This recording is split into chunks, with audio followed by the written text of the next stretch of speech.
you bother. Go mix up another. Oh, you never mean the things you say.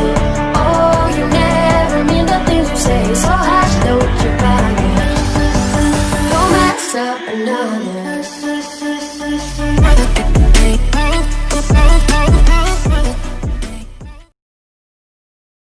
Assalamualaikum warahmatullahi wabarakatuh. Saya Yan Ramawati, Prodi PGMI semester 3 dari kelompok 6. Di sini saya dan teman-teman saya akan menjelaskan tentang strategi pembelajaran, yaitu materi model personal.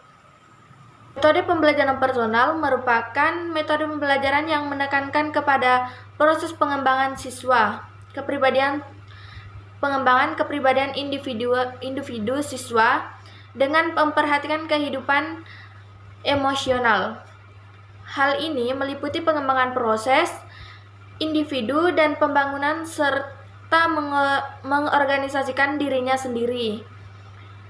Metode memfokuskan kepada konsep diri yang kuat dan realistis untuk membantu membangun hubungan yang memproduktif dengan orang lain dan lingkungannya. Tujuan metode pembelajaran ini adalah untuk meningkatkan kesehatan mental dan emosional anak-anak dan keterlibatan anak-anak dalam menentukan atau memilih apa yang ingin dipelajari dan bagaimana mempelajarinya, sehingga ada kesesuaian yang tinggi antara bahan belajar dan kebutuhan anak. Mengembangkan pemahaman diri, kreativitas, dan kemampuan anak-anak dalam mengekspresikan diri dengan lebih baik. Metode personal dalam sosial dapat diterapkan untuk mencapai tujuan sosial dan akademis. Akan tetapi, masing-masing metode memiliki kekuatan tertentu untuk mencapai tujuan tertentu. Bagian model pembelajaran pribadi atau model personal dibagi menjadi 4. 1. Pelajar tidak langsung atau non-direktif.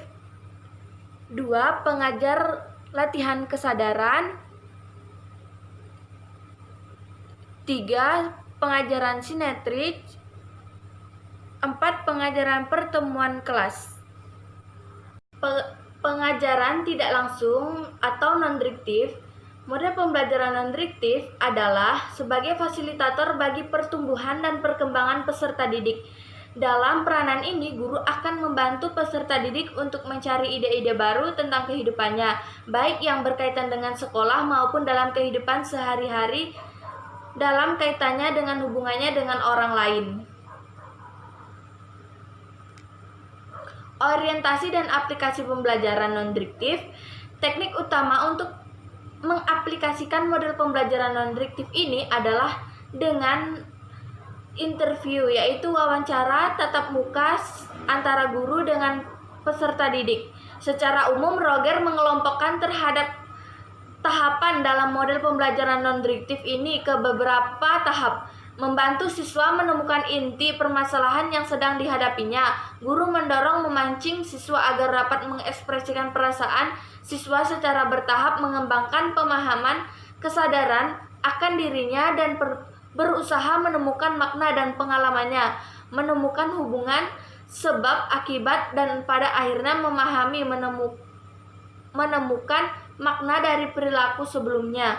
Siswa melaporkan tindakan berupa alternatif pemecahan masalah yang telah diambil pada tahapan ketiga di atas. Model pembelajaran non-direktif dapat digunakan untuk berbagai situasi masalah, baik masalah pribadi, sosial, dan akademik. Model pembelajaran latihan kesadaran, awareness training.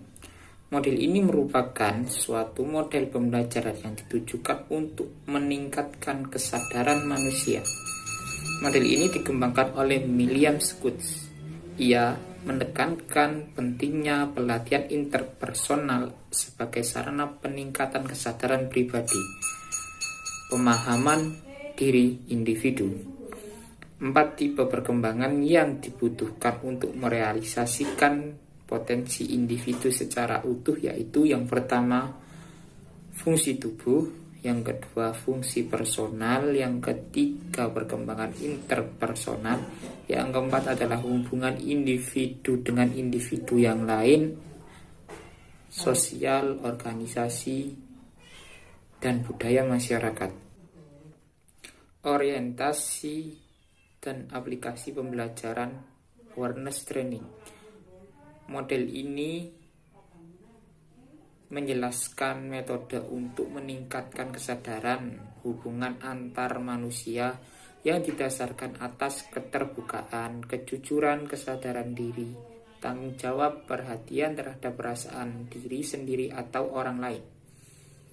Metode pembelajaran ini terdiri dari 2 tahap. Yang pertama, penyampaian dan penyelesaian tugas. Pada tahap ini, guru memberikan pengarahan tentang tugas yang akan diberikan dan bagaimana melaksanakannya.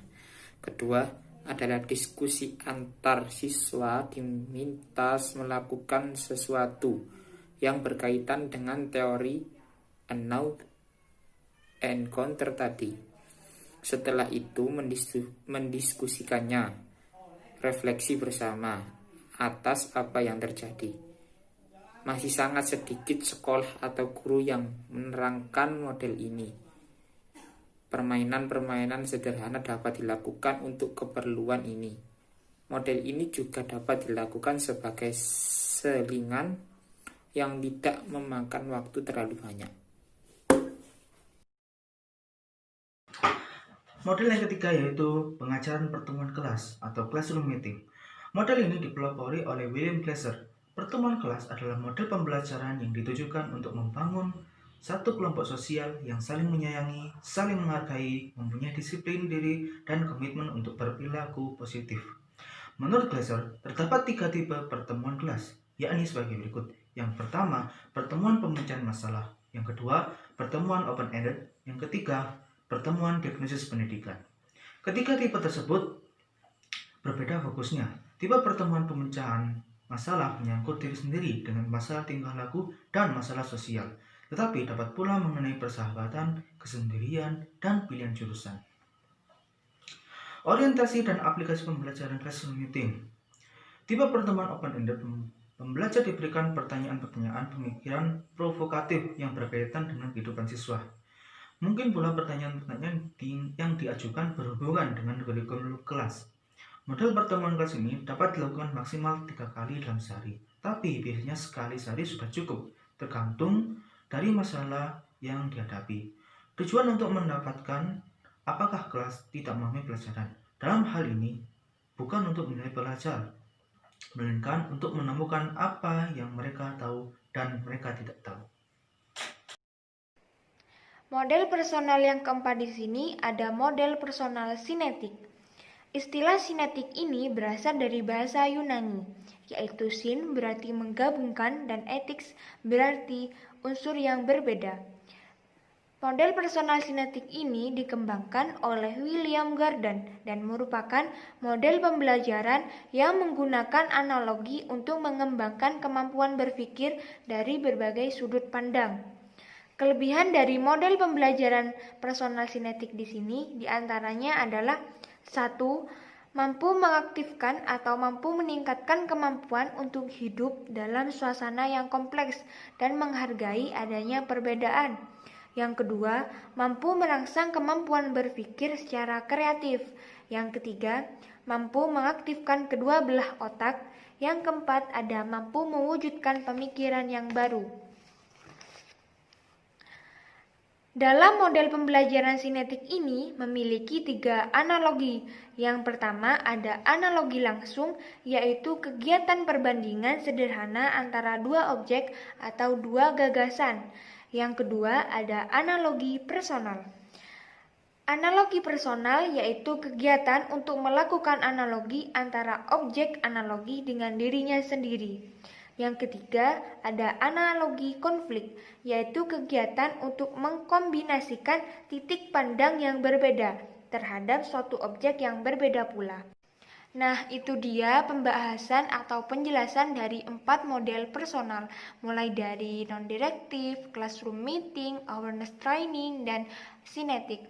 Terima kasih atas perhatiannya, semoga bermanfaat. Wassalamualaikum warahmatullahi wabarakatuh.